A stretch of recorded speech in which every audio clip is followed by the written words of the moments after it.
Tak duha-duha. Sus. Duha-duha ang ingkib.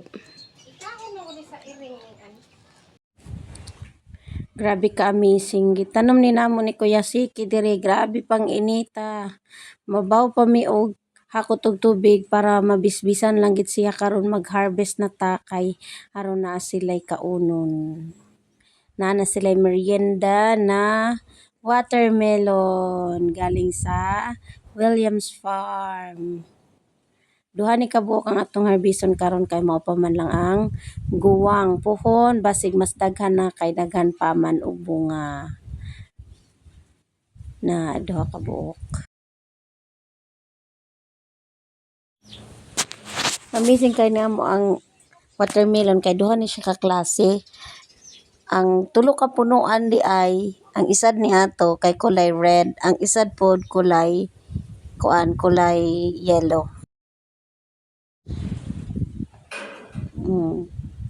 Para mas lalo ging mulami gibutangan ni nila og kanang gatas nga condense kay aron kuno mas lami pag yun, mas ma-feel pag nila ang kalami. Na imagine kung unsa kaangayan nga naagitay tanom.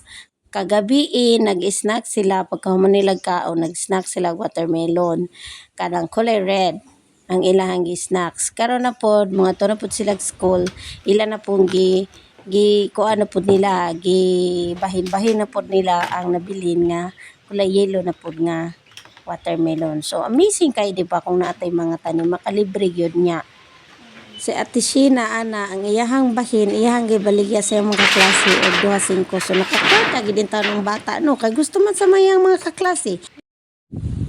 Oh, tanawa po niya mo prinsesa nga gamay. Oh, perti po niyang lipaya nga nakakaon na po siya watermelon. So salamat sa mga tanom ni Mami og sa kaugi ni Kuya Siki magbisbis og ni Mama Ipod. Salamat kaayo nagkakaon og watermelon perting tamisa.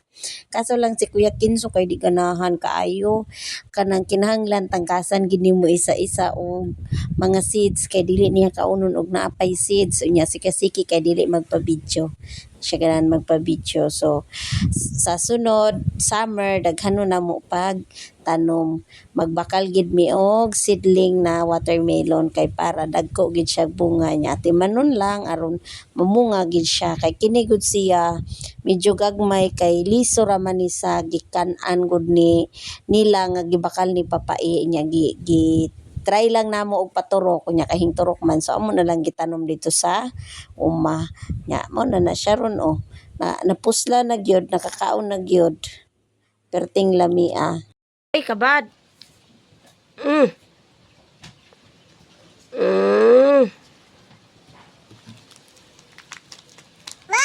po so lamia oh